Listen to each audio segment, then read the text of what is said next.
Mechanic here.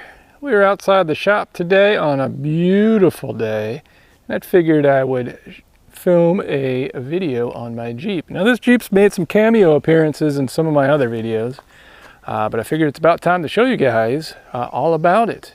It is a 1983 Jeep CJ7. And I've had this for a little bit, maybe 5 years or so, maybe a little bit less, maybe a little bit more. Don't know, but it is my daily driver. I drive this to and from work. I do all of my errands in it. I drive it as much as I can, and I love it. But like everything else I own, I have thoroughly modified it. Now there is another video that I put a link right here that describes the transfer case I did. And that's a good segue into the inside of this. But the transfer case, watch that video because I modified that shifter. So it gave me twin stick function with only one stick. But anyway, that's a mod right there I did, and I got a whole video describing that. But let's start on the inside here. You can see that there's not much modification in here. The only thing you really see are those 4 gauges right there. And I have volts, I have oil pressure, that is engine temp, and that is my exhaust gas temperature right there. But I've removed the stereo, the radio there, because I needed the real estate for those gauges. So this Jeep still has a stereo, but it is stealth. You can't hardly see it. Can't see it at all. Where did I put the stereo? Well, the stereo is right here. It's on my phone. So technology these days, I have Pandora and I have a bunch of songs saved on my phone, and I can Bluetooth it to in here. So my center console right here is a 50 caliber ammo can. And I've modified it where I welded the latch on the back here and cut off some tabs, but I kept the latch on the front here. So I can undo it and it pivots up like this, and it stays open like that. So you don't have to remove the entire top, it only latches on this one side. And then I put just a kind of a wood tray in here to put, you know, my phone and keys and wallet and whatnot in there. But underneath that, we'll lift this up here and we'll pull that out. You can see I have a 4-channel amp there and a 2-channel amp there and some electrical connections there. Right down there, that little guy stuck to the side is a Bluetooth module that goes from my phone into the inputs of those 2 amps. And that 4-channel amp powers the 2 speakers on the dash. Plus there's 2 more speakers behind the seats here. And then that 2-channel amp powers, I got it bridged into mono. I have a 10-inch subwoofer underneath my seat here, but it's totally camo and you really can't tell. So I've modified the seat rails here to accept this speaker box that I've rhino lined to match or I should say bed liner. I don't know if it's actually rhino lined, but I've lined it so it's waterproof, and it's black so it just disappears. But there's a JL10WO in that box. So everything is hidden inside here. And I was worried that the 2 amps being as close as they are, but enclosed in this metal, essentially a metal box with this cover over it, that they would overheat, but they have yet to overheat. So even in the hot summer.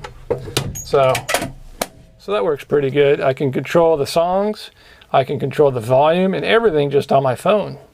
So I don't even need a HUD unit anymore. So I figured that was pretty cool. Now in back, I've updated the roll bar. This is a newer version of the roll bar. Came out of the YJs, the next version, the Wranglers after these. About 90, I want to say about 92, 93, they did this bump out right here so you could mount the shoulder belt on the rear seat belt. I don't have my seat in here now, but when I do, both my kids can be secure with the shoulder belts there. Another advantage to this roll bar is it gives you these that come out front, these kind of extenders that go to the windshield frame. And the advantage of those is I can mount this crossbar right there. And if you notice, I have a carriage bolt there, one there, and I don't know if you can see it quite. There's one there, and another one there. And what does that hold? Well, it holds up my rack on top. So this rack is through bolted through the top into the roll bar on the back here and on the front. So I can hold quite a bit of weight on there. It's totally sealed, doesn't leak, but I don't have any structure that comes around and mounts to the body here or up on the frame. I really don't like the look of those racks. So I just wanted just a regular rack on top. This is a Yakima, don't know what model, but it's a very nice rack. I use this thing all the time, loading up stuff. And then on the back of it here, I have an ARB touring cover that unrolls and goes out maybe about 6 feet or so. So when I'm parked, I can put my tailgate down and put the cover out and kind of have a tailgate. So some of the exterior features on this, starting in the back here, what I did is this bottom piece is the factory hitch, or I don't know if it was an aftermarket or what, but anyway, it came with the Jeep, but it had a ball right in the center mounted, kind of hard mounted there. So I took the ball off and I put this receiver hitch on there so I can plug in my my 2-inch receiver, or I can put a bike rack in there, or I can do you know, put my 1 7/8, 2-inch, or whatever size I want. I can just stick in there, and it works really well. So lift on this is a 4-inch lift, and the reason I had to do that is for clearance up front. So we'll get to that in a little bit, but motors in here is a little bit different. So I had to bump up the Jeep to get clearance for the oil pan down there. And then these right here, these little running, I guess you call them running boards or rocker blockers or whatever you want to call them. I like them because they're a nice step, but I wish they were flat. I'm not a fan of the round. At some point in its life, somebody added those. But they used to stick out. Like another 2 inches, so you could actually slip your foot in between, which was kind of obnoxious. So I cut them and moved them in. But those are okay. I'm kind of lukewarm on those. Moving up front here, I've modified this front bumper. I put a 2-inch receiver hitch there too, so I got one in the back and I got one in the front, so I can put a bike rack on the front too if I'm towing a trailer and haul my bikes that way. And another kind of giveaway, I don't know if you can tell just by looking at it, but the grill has been modified. There's a lot of work in this grill, and you can't hardly tell, but it took quite a bit of surgery to get all the stuff that's in here, get it to fit. This bottom mount, I had to chop that off, flip it around, and weld it on backwards, so I can move the bottom of the grill 1.5 inches forward, and then the top of the grill came out, I think about 1 inch. So you can see it's real close to the edge of the hood here. It's almost in line right there. The headlights are bumped out about 1/2 inch to make clearance. And to make clearance for what? But let's pop the hood and take a look. All right, so here's the motor. The motor is a Mercedes OM617 turbo diesel engine. I think it's out of either an 83, which is appropriate for this Jeep, or an 85. I don't know which one it is. But anyway, it's like everything else, been thoroughly modified. So let's start on this side. This is where all the action starts here. So I've made this intake box. My air filter's in here.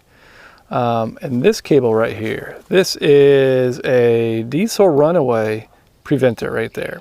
So this cable goes into the dash, under the dash, and then comes out down here. So there's a loop right here. So if I pull that, it will pull this cable and pull this cotter pin out, and this plunger will spring down and close off the intake. There's actually a plunger inside my air filter right there. So it'll spring forward, close that, and choke off the motor in case there's a runaway, because this thing's pretty heavily modified, and I didn't want any accidents. I didn't want this thing to kind of eat itself, so that's just a preventative measure on that. So, but anyway, the intake here, and then on the hood, I don't know if you saw it, there was really no good way to get cold air from the front back here. This angle is real kind of sharp. I was going to come off the back like here and put it there. But the radiator's there. There's just a lot happening here. So I figured the path of least resistance would be to go through the hole right there.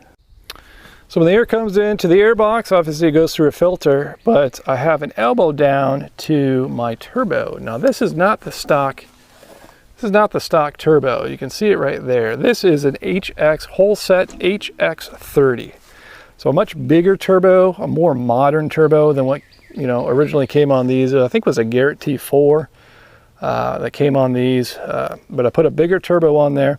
I have a kind of a jacket on there, a heat jacket, and the exhaust is wrapped too. I'm trying to keep all the heat in the exhaust and get it out instead of heating up all the motor in here.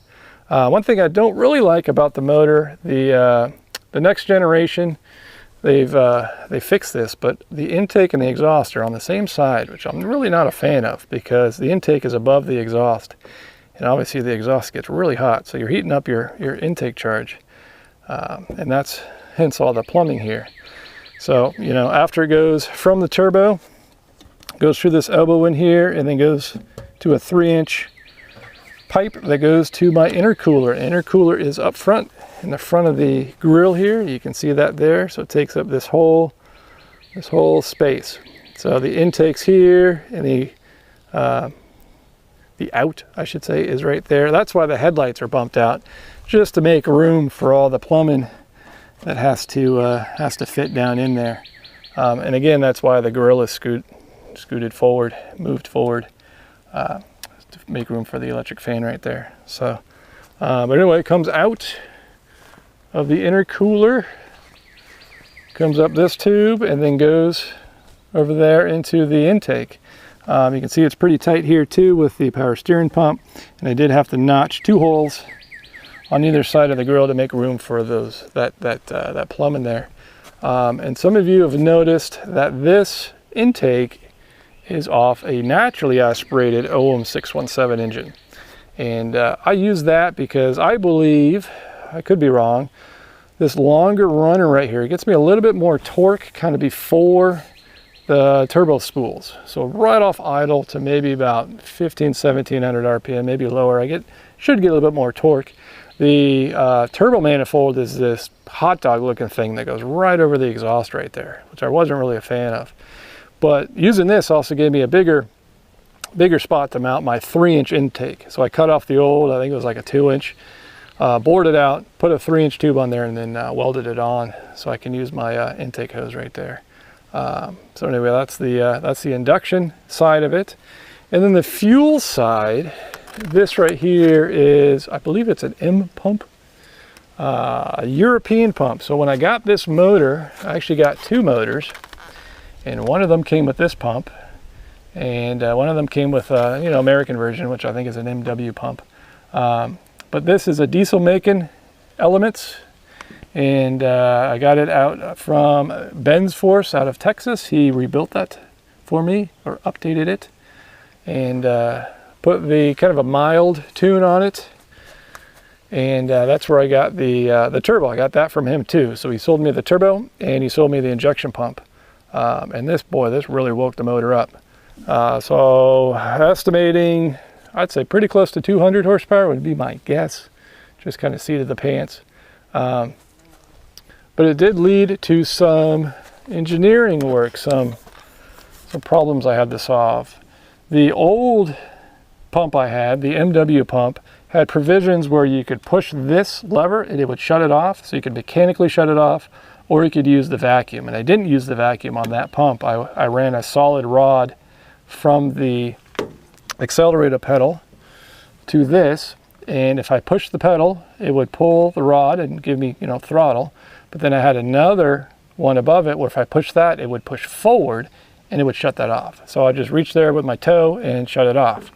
But since I got this modified, they use the shut off as the Alda right there, that lever arm. So I didn't have a provision to mechanically shut it off, so I had to use that vacuum right there. And I didn't want to tie into my brake system right here, use the vacuum. I got a little canister here. I didn't want to use any of that. I didn't want to run a solenoid and some wires and then a fuse, and it was just confusing. More problems. So I wanted it really, really simple. So what I came up with is, you can see there's a hose that comes off this vacuum right here. And it goes into the dash, and it goes into this piece right here. And what this is, I don't know if it shows up on camera because it's kind of dark right here. I have an air cylinder, and this is the exact same air cylinder that is on my cargo bike steering. So it's a 3/4 inch bore, a 4-inch stroke, but I have the hose coming into the back end of the cylinder here. The front end's wide open, and then I just screwed on just a, an OEM Jeep knob.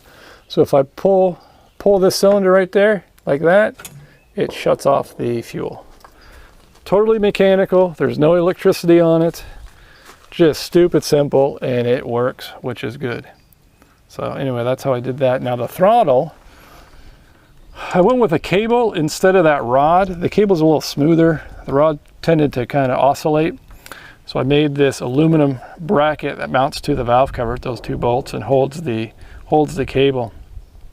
But I've rotated this factory mount right there. It usually pulls this way, and a lot of guys will have a cable and it comes around, it goes in like this, but I wanted to use a factory Jeep cable, which, the carburetor on the Jeep's roughly about here.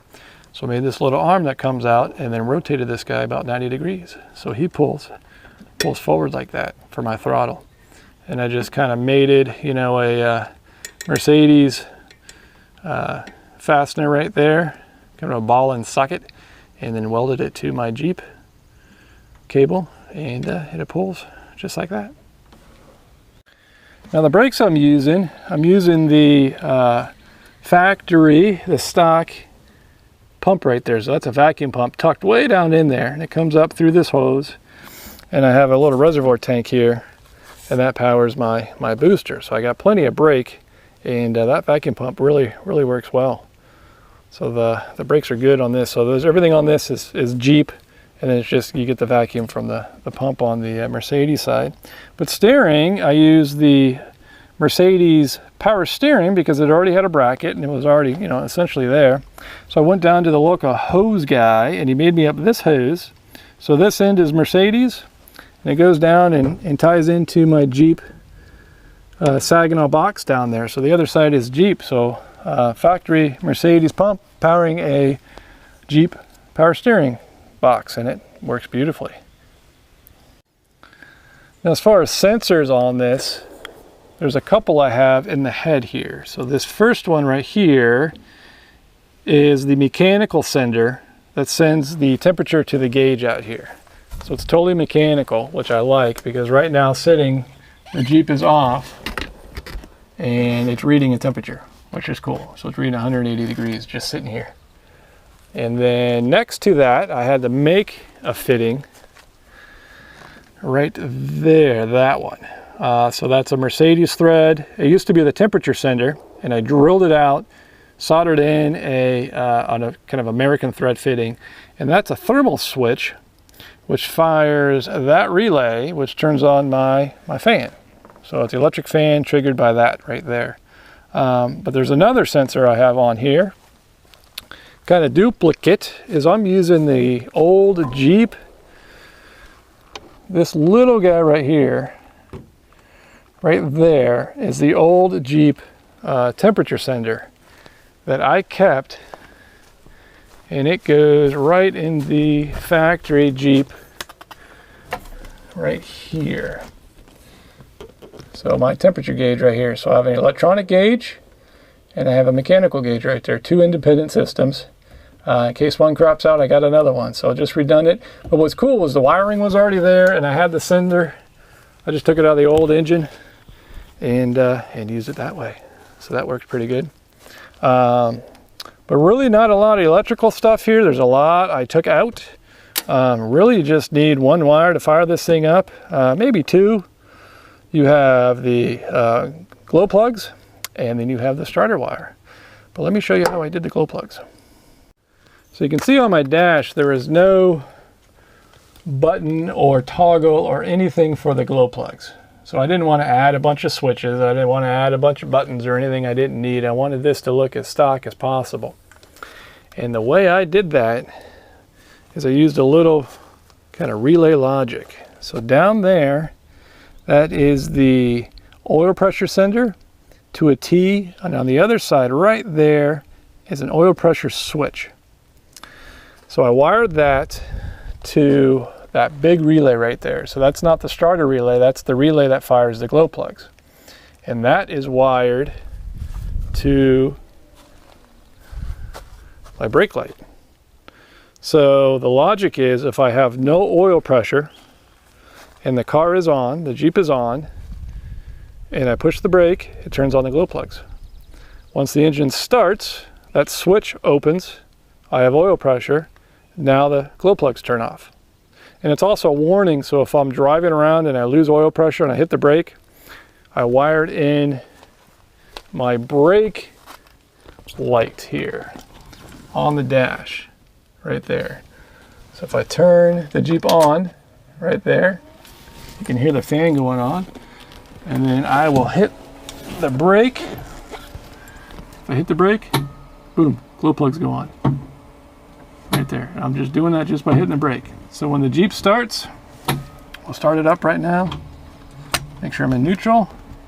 Run it for about 5-10 seconds. And then start it, and you'll see it turn off. There it goes. I got oil pressure. And the oil pressure should be coming up. And there it is. So, and that is how the glow plugs work. So the motor is running here, and let me show you how this cylinder works. So here's the air cylinder I just told you about. Motor's running, you just pull it, motor turns off, just like that. Super easy. So I found that, you know, winter time or when it's cold, it's better. The motor likes it a little bit more if you give it a little bit longer glow plug run time.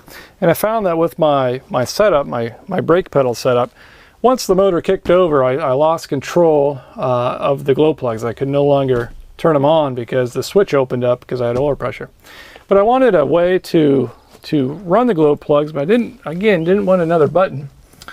And so I found something that I never used, was this.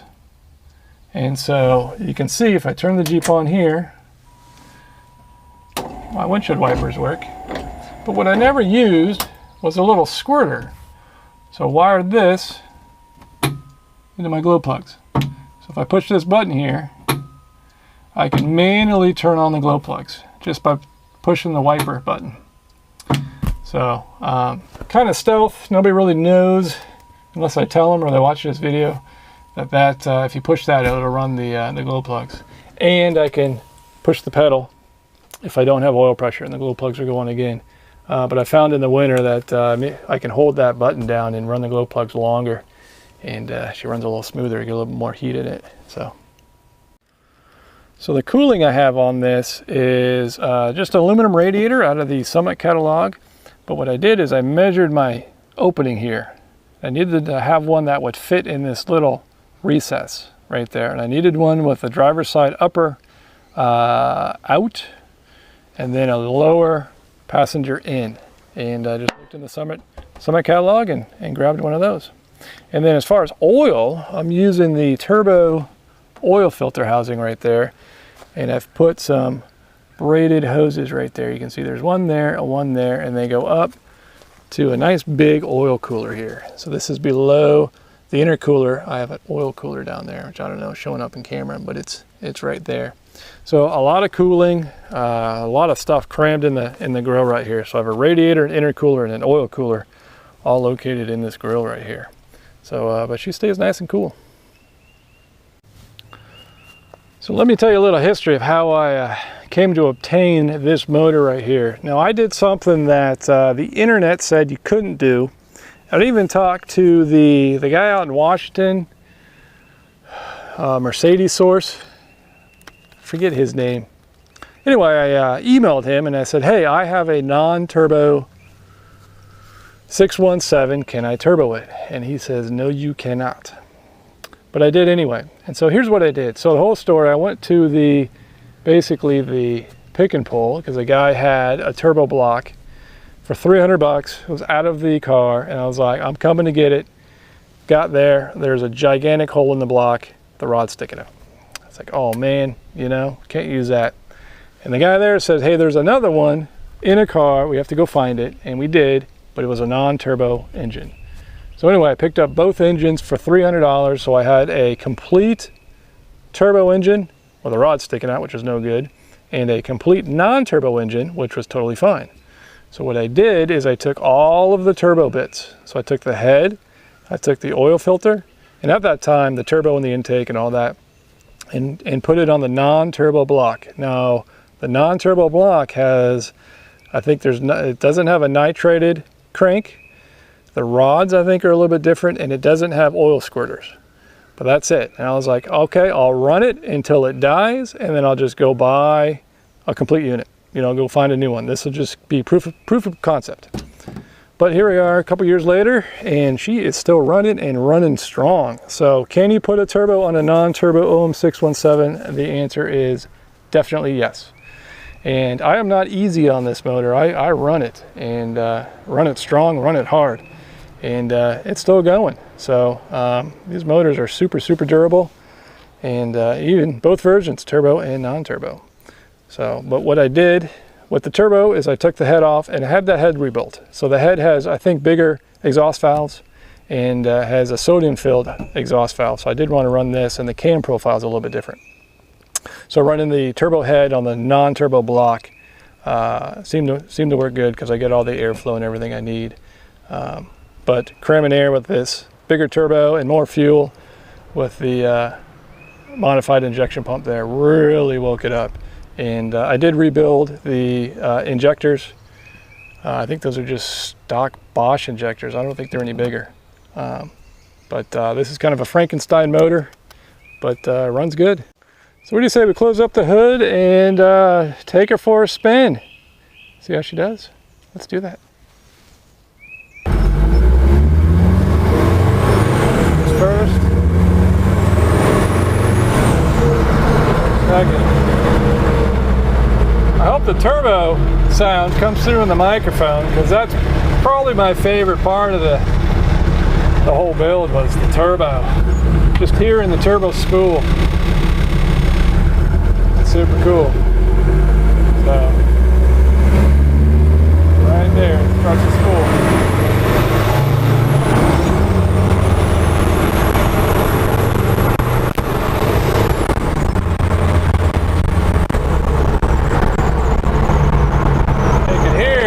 Just runs super strong. So right now we're in third. We're gonna run this turn. Building boost. And there's the power. Let's take off.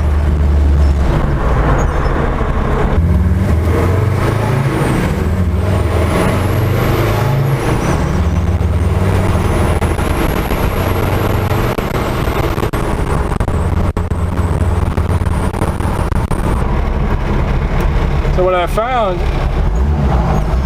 when I originally put the pump in,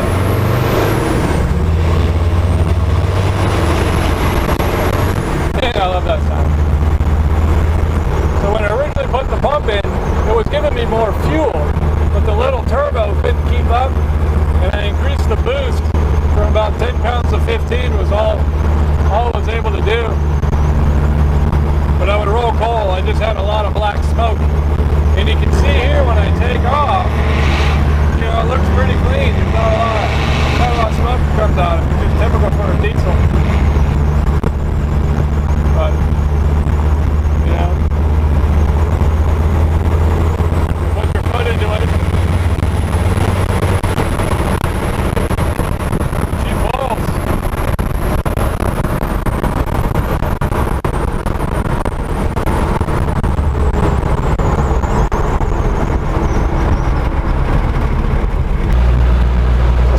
I just like taking the Jeep out and going for a drive, you know? Just fun to do with old cars. I find old cars have much more personality than new ones, but we'll turn down this gravel road here.